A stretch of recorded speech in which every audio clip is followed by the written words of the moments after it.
Mais uma vez, bom dia, meus amados. Bom dia. Vamos começar com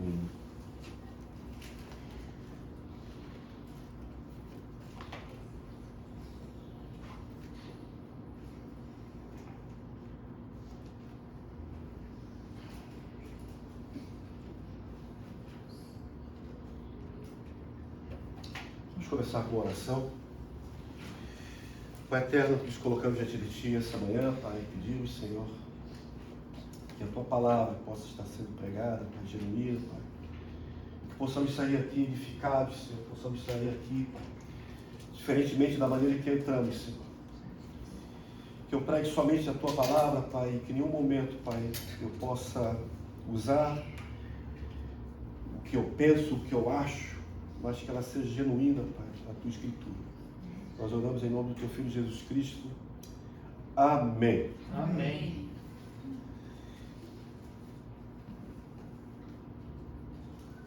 Vamos lá, pessoal. Nós estamos nessa nossa caminhada, versículo por versículo, no livro de Romanos.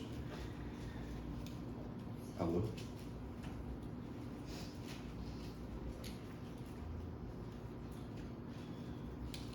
No livro de Romanos, desde agosto de 2021. Talvez você não tenha escutado todas, mas eu com certeza escutei todas as mensagens desde 2021, vamos fazer 2 anos, e nós estamos no capítulo 11. Ainda faltam mais 5. Mas eu acredito que nós estamos agora numa parte dessa carta que Paulo escreveu, que vai do 1 até o 11, com várias exposições que provocam grandes discussões na igreja. Eu creio que nós estamos diante do livro do Novo Testamento, do maior livro do Novo Testamento, não em tamanho, não em números, mas em teor doutrinário. Nenhum outro livro mostra de forma tão clara o pensamento teológico de Paulo sobre judeus e gentios.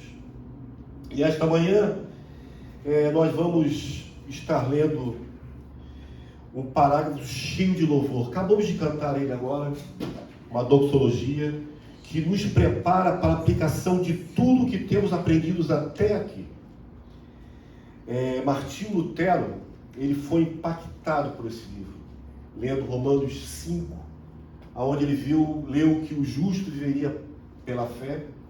Ali ele começa a reforma doutrinária, a reforma da igreja.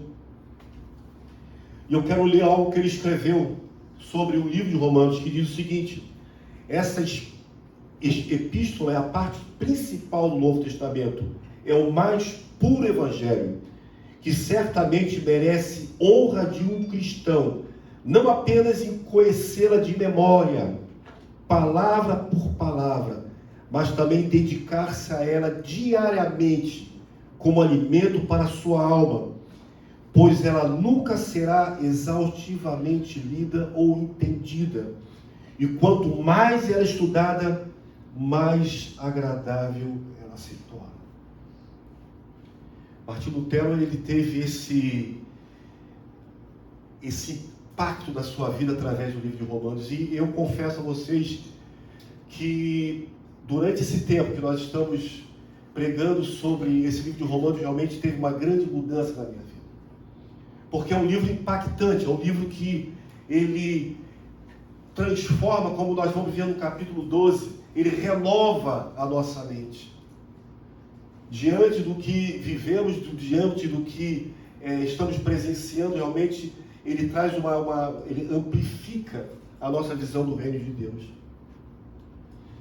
Então, Paulo escreve sobre o fato de que Deus livremente nos dá graça para que apresentemos diante dele sem culpa e condenação a justiça que é acreditada na pessoa de Jesus Cristo.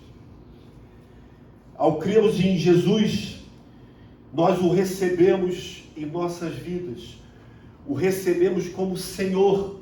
Então Deus nos declara sem culpa. Nós somos justificados, declarados justos aos seus olhos, diante do que Ele nos justificou, Ele também nos glorificou. Ou seja, nossa salvação, ela dura para sempre. Nunca poderemos perdê-la. Nós temos um entendimento calvinista diante da salvação. Nós cremos que aquele que o Senhor salva, Ele permanece salvo até o dia aonde seremos elevados e governando junto com Jesus. E hoje nós vamos ler no Romanos capítulo 11, no versículo 33 até o 36, é o que nós acabamos de cantar agora, que diz o seguinte: ó profundidade da riqueza da sabedoria e do conhecimento de Deus! Quão insondáveis são os seus juízos e inescrutáveis os seus caminhos! Quem conheceu a mente do Senhor? Ou quem foi o seu conselheiro? Quem primeiro lhe deu para que ele o recompense? Pois dele, por ele e para ele são todas as coisas. A ele seja a glória para sempre. Amém. Amados, existem hoje, a igreja contemporânea, ela tem falhado em produzir crentes. Infelizmente. A igreja hoje, ela não está apreciando o mistério e a complexidade de quem é Deus. São igrejas centradas no homem, são antropocentrismo, aonde o louvor é centrado no homem.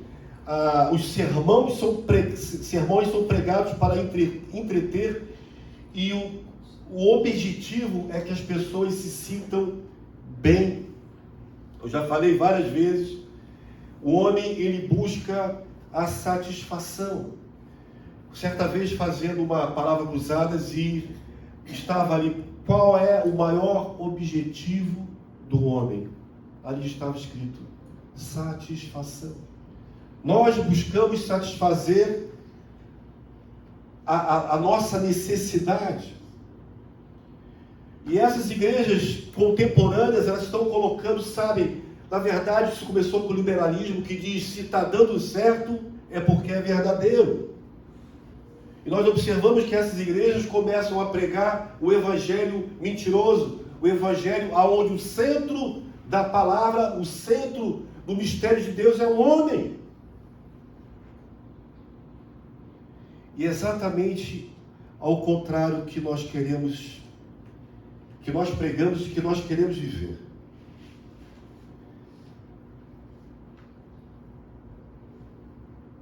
Diante dessa exposição, eu gostaria de trazer 3 pontos sobre o que nós acabamos de ler. O primeiro ponto diz, nós devemos nos curvar diante da sua complexidade. Deus é muito complexo. Ó profundidade da riqueza, da sabedoria e do conhecimento de Deus! Quão insondáveis são os seus juízos e inescrutáveis os seus caminhos. Quando Paulo menciona estar maravilhado da sabedoria e do conhecimento de Deus, ele quer enfatizar a insondável profundidade do caráter de Deus. Uma profundidade que não tem fim. Não há fim para as riquezas da infinita sabedoria e conhecimento de Deus. Nós somos sempre lembrados que nós somos finitos, nós temos fim. Nossos corpos terminam com a morte. E não há limite para que o homem possa fazer. Aliás, é o contrário. Existe um limite para que o homem possa fazer. Existe um limite para que o homem possa saber. Entretanto, Deus é infinito. Não há fim para Deus. Não há fim para a sua sabedoria e conhecimento. Ele conhece todas as coisas em todo o tempo. Todas as coisas passadas, todas as coisas presentes e todas as coisas futuras. Ele conhece todas as coisas simultaneamente. Ele é infinito. Quão insondáveis são os seus juízos e quão inescrutáveis os seus caminhos. Nós nunca vamos compreender ou conhecer Deus completamente. Algumas vezes uma pessoa erroneamente diz: quando eu chegar no céu, eu vou saber tudo sobre Deus. Eu já cansei de escutar pessoas falarem isso: eu vou saber tudo. Quando chegar no céu, eu vou saber todas as minhas dúvidas. Não, você não vai. Deus é infinito. Nós não temos a capacidade de reconhecer o infinito. Nós não entendemos o que significa infinito, porque nós somos limitados. Nós necessitamos de um início e nós necessitamos de um fim. E quando falamos que algo não tem início e não tem fim, nós nos perdemos diante do nosso próprio entendimento.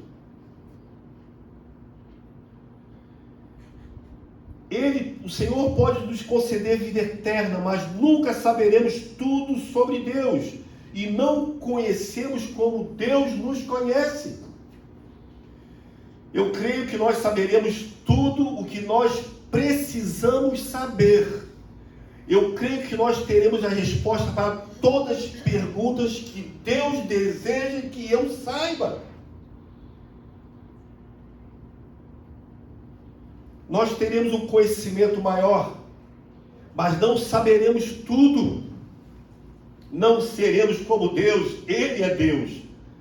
Quão insondáveis são os seus julgamentos e seus caminhos muito além. Somente Ele é infinito. No livro de Isaías, diz o seguinte: pois os meus pensamentos não são os pensamentos de vocês, nem os meus caminhos nem os seus caminhos são os meus caminhos, declara o Senhor. Assim como os céus são mais altos do que a terra, também os meus caminhos são mais altos do que os seus caminhos, os meus pensamentos mais altos do que os seus pensamentos. Quando chegarmos na eternidade, nós vamos contemplar a beleza de Deus, mas nunca enxergaremos tudo dele, nunca saberemos tudo dele. São insondáveis os caminhos do Senhor. Não temos como, é como se Paulo estivesse dizendo: você não consegue rastrear a Deus. Seus caminhos e seus pensamentos não são rastreáveis. Suas decisões e métodos vão além da nossa habilidade de compreensão. A mente de Deus é impenetrável. Paulo ele vai falar logo em seguida, no versículo 34, quem conhece a mente do Senhor?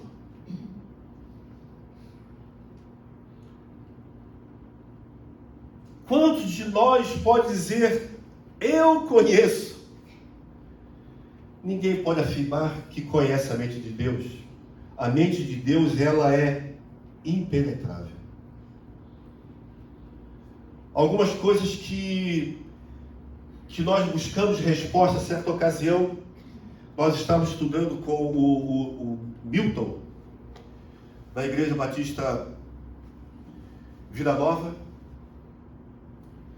e nós chegamos num embate de quem é Deus. Nós temos uma visão de Deus, às vezes, muito restrita. Nós, às vezes, colocamos Deus em um quadrado. Não observamos a grandeza que Ele representa para mim, para você e para o universo. Nós somos cheios de questionamentos diante de Deus. Perguntamos por que Deus permite o mal. Eu não sei. Por que Deus permite a existência do diabo? Eu não sei. Por que Deus endureceu o coração de Faraó na história do Êxodo? Não sei. Porque Deus não passou por cima da teimosia do povo de Israel para que ficasse 40 anos no deserto? Não sei. Porque Deus derrubou as muralhas de Jericó, como nós estamos aprendendo no livro de Josué, com o Rodrigo, e ainda salva uma família de uma prostituta que vem fazer parte da genealogia de Cristo? Eu não sei. E quanto à sua enfermidade agora? Eu não sei.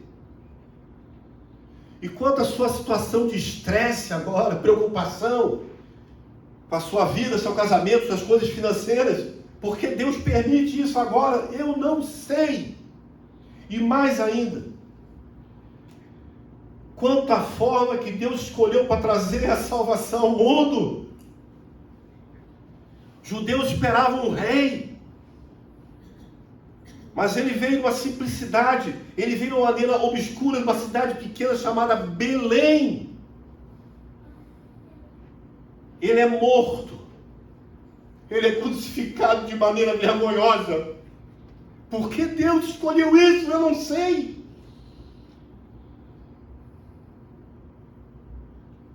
Eu não sei.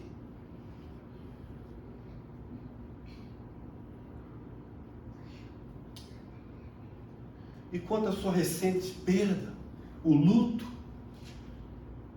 por quê? Eu não sei. Quão insondáveis são os seus juízos e quão inescrutáveis os seus caminhos. Mas Ele sabe todas as coisas simultaneamente. E nós podemos ficar certos que os caminhos de Deus são perfeitos. Ele está fazendo o que é melhor para nós, permitindo que certas coisas aconteçam, porque Ele sabe que de alguma forma essas coisas são para o nosso bem. Tudo contribui para o bem daqueles que amam a Deus e andam segundo o seu propósito. Eu confesso a vocês que quando eu me converti, quando eu li essa passagem em Romanos, eu achei que tudo na minha vida ia melhorar. Tudo coopera para o meu bem. Agora eu estou bem. Se Deus diz que tudo coopera para o meu bem, a partir desse momento todas as coisas vão mudar para que eu me dê bem.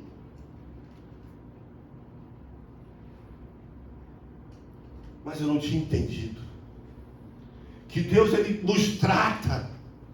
Deus, Ele nos molda para que o maior bem na nossa vida aconteça. No dia que fomos salvos desse corpo corrupto, fomos libertos desse corpo corrupto para a liberdade. Tim Keller lhe falou que ele ressuscitaria com Cristo. Eu não posso falar que foi uma grande alegria, porque, querendo ou não, perder a oportunidade de estarmos juntos nesse corpo, mas ele viu algo além disso. Ele viu a grande oportunidade de voltar para a casa celestial. E podemos até falar, mas como um homem tão escritor de tantos livros, um homem com várias devocionais, nós temos um, a Estela tem um na cabeceira dela e eu tenho um na minha cabeceira. Vários livros que nós temos, que nós estamos lendo. Como um homem desse pode ter sido atacado por um câncer? Podemos perguntar o que ele fez de mal? Ele não fez nada de mal. Muito pelo contrário. Através do seu testemunho de vida, nós reconhecemos que esse homem alcançou a eternidade com o Pai. Tudo que Deus faz é sempre bom, tudo que Deus faz é sempre perfeito, tudo que Deus faz é sempre agradável. Certa ocasião eu ouvi alguém falar que Deus faz as coisas boas perfeitas. Se fosse boa já estava ótimo. Mas ele fala mais. Ela é perfeita, melhor ainda. e agradável, sem palavras. Em segundo ponto, nós devemos nos curvar à sua sabedoria. Versículo 34 e 35, que diz: Por quem compreendeu a mente do Senhor, ou quem foi o seu conselheiro, ou que lhe deu o que lhe deu primeiro a ele para que seja recompensado? Aqui nós vemos Paulo recitando Jó. Paulo faz 3 perguntas que têm por finalidade derrubar qualquer arrogância e pretensão humana. Ninguém é como Deus. Quem o compreende? Quem o aconselhou? Quem lhe deu algo?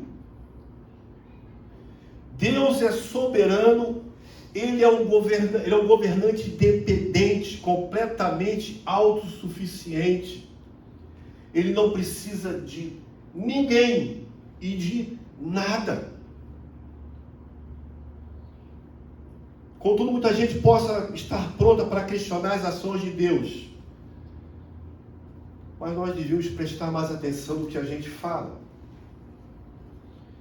Não estamos em posição para aconselhar aquele que criou todas as coisas. Quem sou eu, como Paulo escreve? Quem é o homem para questionar a ação de Deus?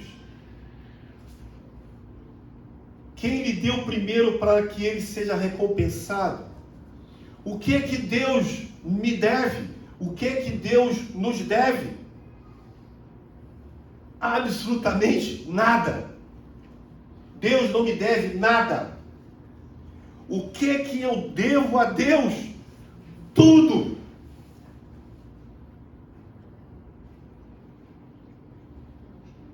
O que é que eu devo a Deus? Tudo. Às vezes posso pensar como algumas pessoas realmente pensam: eu sou uma bênção para Deus. Eu sou uma pessoa boa. Quantas vezes a gente escuta isso? Eu não faço isso, eu não faço assado, eu não mato, não roubo. Eu sou uma bênção para Deus.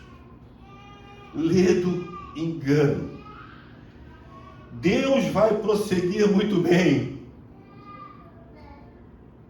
sem a minha presença. Eu sou dispensável.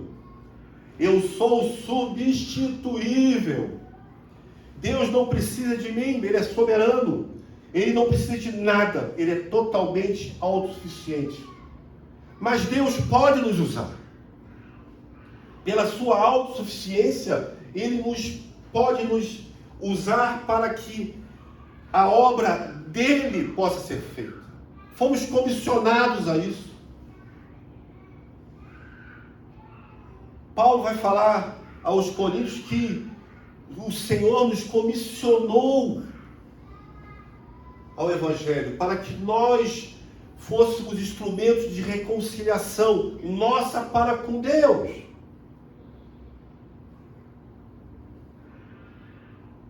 E isso revela o quanto nós somos devedores de Deus, porque mesmo não merecendo nada,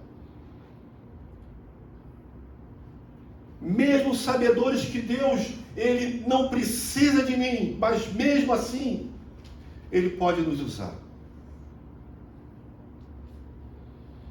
Nós precisamos dEle. Ele deseja que nós vamos até Ele. Ele deseja que nós o amemos. Ele deseja que nós obedecemos.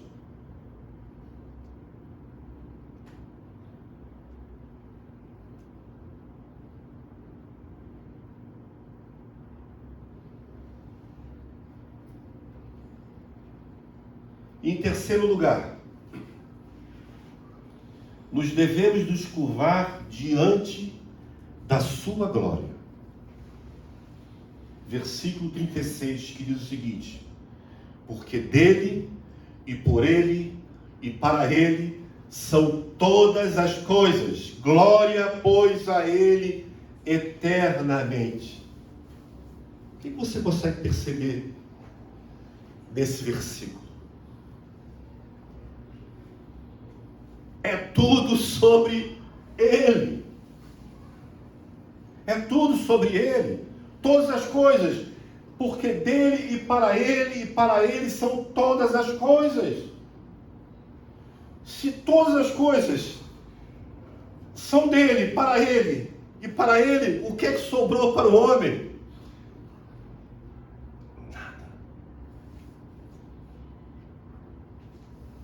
E como nós ainda, as pessoas ainda têm a pretensão de falar o meu direito. Eu mereço.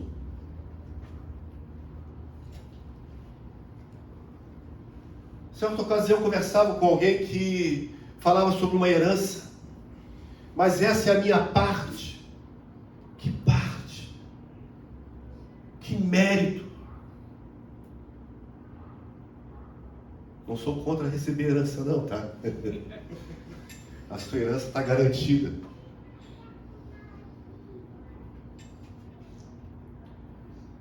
E está garantida, né, Rodrigo? Essa semana mandei um texto para o Rodrigo. O Rodrigo falou que estava tristinho. E é um texto que eu quero ler para vocês, está escrito lá em 1 Pedro. Eu não sei se você já tiver uma experiência de ler a palavra de Deus e ser profundamente tocado. Existem palavras, existem versículos que me deixam... Eu não falo que é emocionado, porque não é emoção, é algo mais profundo que uma simples emoção. Mas quando eu leio essa passagem que está escrita em 1 Pedro, no versículo 3, que eu vou ler para vocês, que diz o seguinte: Bendito seja o Deus e Pai do nosso Senhor Jesus Cristo, conforme a sua grande misericórdia. Ele nos regenerou com uma esperança viva, por meio da ressurreição de Jesus Cristo dentre os mortos, para uma herança que jamais poderá perecer, macular-se ou perder o seu valor. Herança guardada nos céus, para vocês que mediante a fé são protegidos pelo poder de Deus, uma herança guardada pelo próprio Deus, até chegar a salvação prestes a ser revelada nos últimos tempos. E o versículo 6, que consola meu coração sempre quando eu sou assaltado por dificuldades, que diz o seguinte: nisso vocês exultam, ainda que agora por um pouco de tempo devam ser entristecidos por todo tipo de provação. Assim acontece para que fique comprovada a fé que vocês têm, muito mais valiosa do que ouro que perece, que mesmo que refinado pelo fogo, é genuína e resultará em louvor, glória e honra quando Jesus Cristo for revelado. Que texto maravilhoso! Isso me remete a Apocalipse 21, que chegará o dia onde toda lágrima será enxugada, todo choro será estancado, e nós viveremos eternamente com o Senhor. Nós existimos para Ele, estamos aqui para Ele.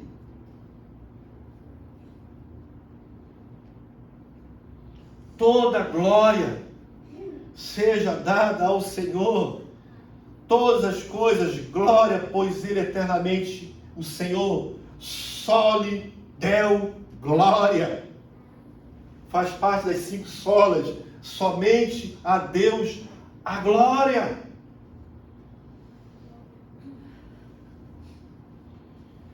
Diante desses fatos, que possamos ser verdadeiramente impactados, fazer diferença nesse mundo caído, desse mundo tenebroso, como a palavra fala.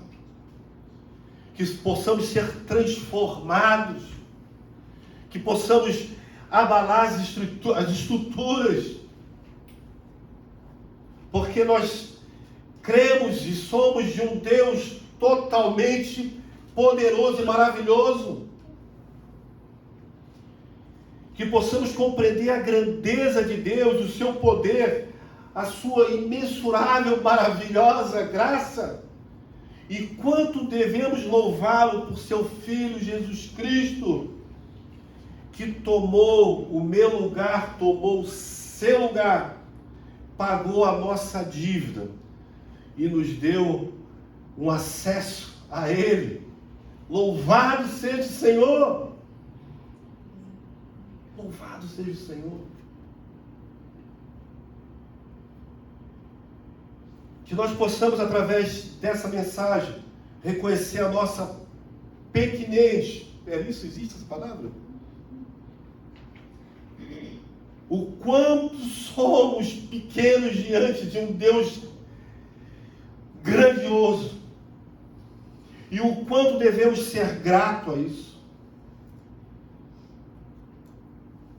Grato ao privilégio de podermos estar entendendo a mensagem do Senhor. Gratos porque Ele deixou algo, deixou um testamento, para que através dele pudéssemos reconhecê-lo. Gratos pela oportunidade de estarmos reunidos como igreja, junto com milhares de pessoas que nesse momento estão reunidos em torno desse Deus maravilhoso, e que nós possamos sair daqui realmente impactados pela palavra, porque dele, para ele e por ele são todas as coisas. A ele toda a glória. Amém, amados? Amém. Vamos estar orando. Pai eterno, nós colocamos diante de Ti, Pai, mais uma vez, Senhor, as nossas vidas. Obrigado, Senhor, pela Tua palavra. Obrigado pela revelação da Tua palavra, Pai.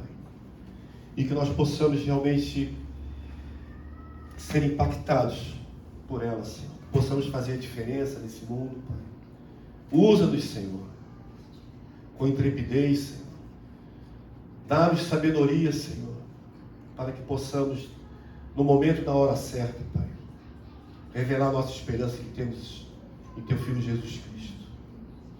Obrigado por cada vida aqui presente, Senhor. Dá-nos uma semana, Senhor, onde possamos contemplar, Senhor, o Teu favor, o Teu auxílio, o Teu socorro, Pai. E que nós oramos, Senhor, em nome do Teu Filho Jesus Cristo, o nosso Redentor e Salvador, Pai. Amém, amém e amém. Amém, amados? Amém. Então, só para a gente poder, os avisos, né? Terça-feira agora nós